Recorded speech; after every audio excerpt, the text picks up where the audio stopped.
Means a lot because Mo, as we call him, had been here since the beginning.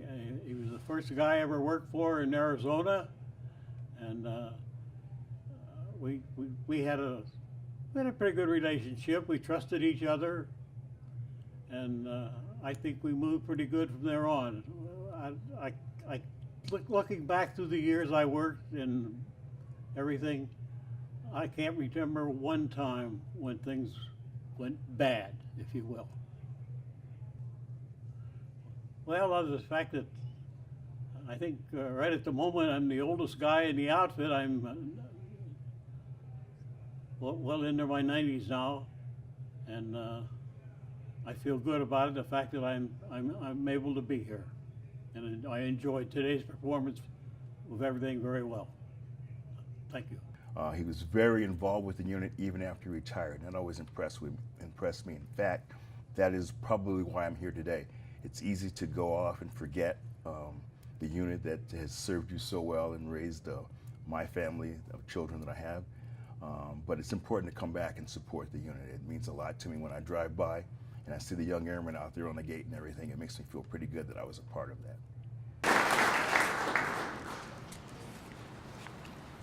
Thank you, General McGuire.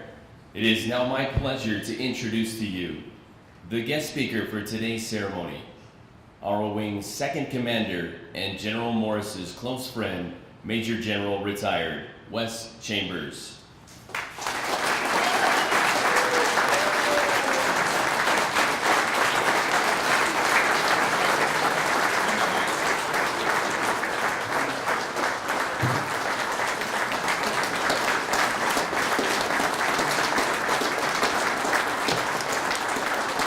Thank you all very, very much.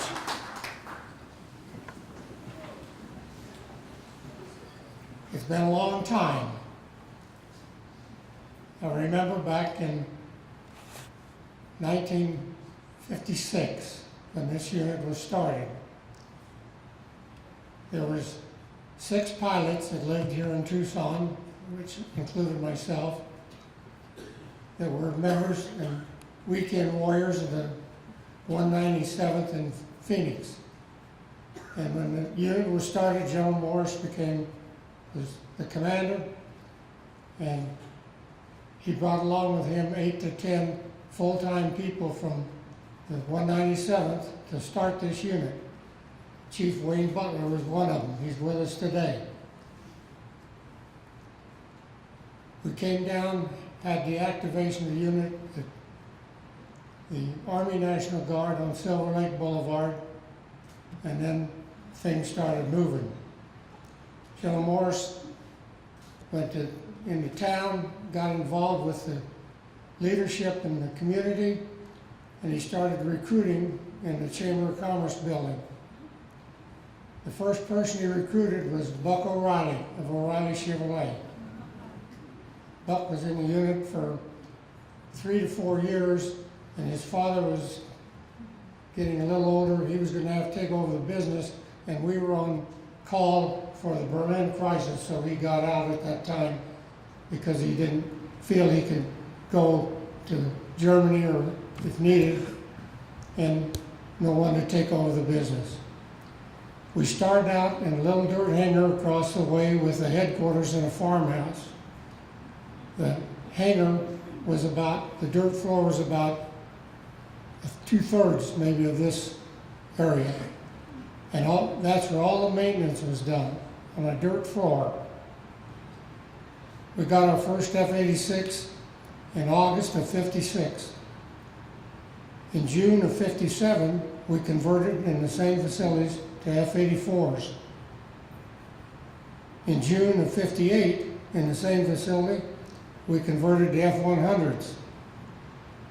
And we started in the F-100 and moving along.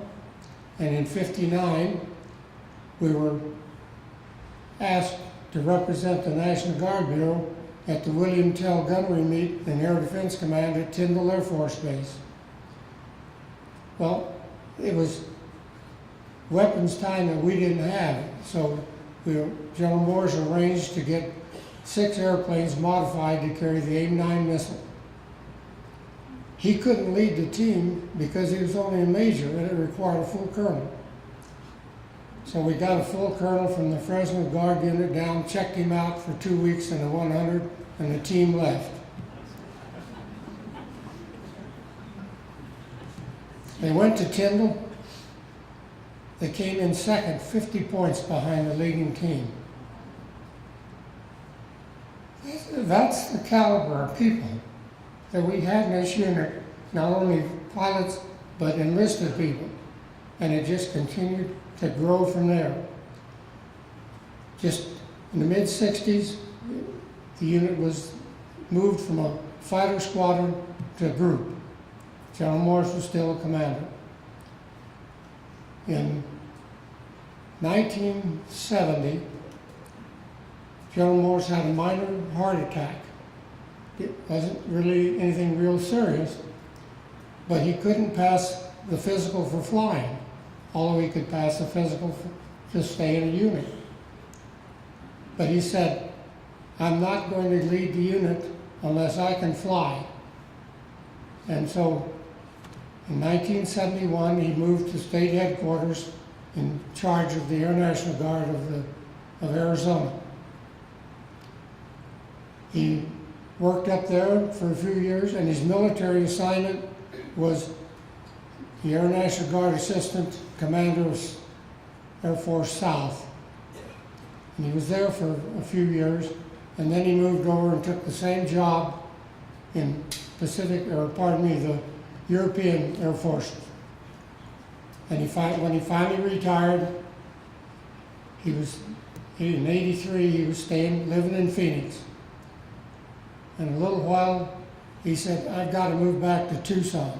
He says, all my friends are there, my Air National Guard unit is there, and I want to get back with my friends. And so he moved to Tucson. And he lived here in Tucson until he passed away a few years ago. It's really a great honor to see so many of the old friends here and the people that are here now that are making this unit continue to climb to the top. It's the best unit in the Air National Guard. Like I said, we started out with about 450 people and it's almost 1,800 now. So it's just steadily progressed. They've been training all of our foreign countries that get F-16s, they're training their pilots here, which brings a lot of income into the community as well. General Morse also had a son, D.E., that was in the unit, and his grandson, John, that was in the unit. And it's just been a family affair from the very beginning. To let you know how General Morse felt about the people that worked for him and the people who were in the unit. When this facility was being built, in Tucson, I think there were only at that time 2 swimming pools that were for community use because the town wasn't that large. They convinced Sun Construction that did the construction here to dig a swimming pool over there. And we had a swimming pool right over here. And they did that so the families would have a chance to come out and enjoy swimming and the kids could take swimming lessons. He got an old World War II barracks from Davis Mountain. They towed it over here. We put it over there and modified it. It's called TAGRA, Tucson Air Guard Recreation Association. And we had lunch served over there and everything. It's just amazing how he felt about the people. And that's why it's so nice to see this place being named for him, because probably without his leadership to start, it wouldn't be what it is today. So I thank you all very much for coming out. I have enjoyed all my time with the unit, and I think the other people have as well. So enjoy yourself, and thank you very much. Thank you. That were influenced by his legacy of leadership. Thousands upon thousands.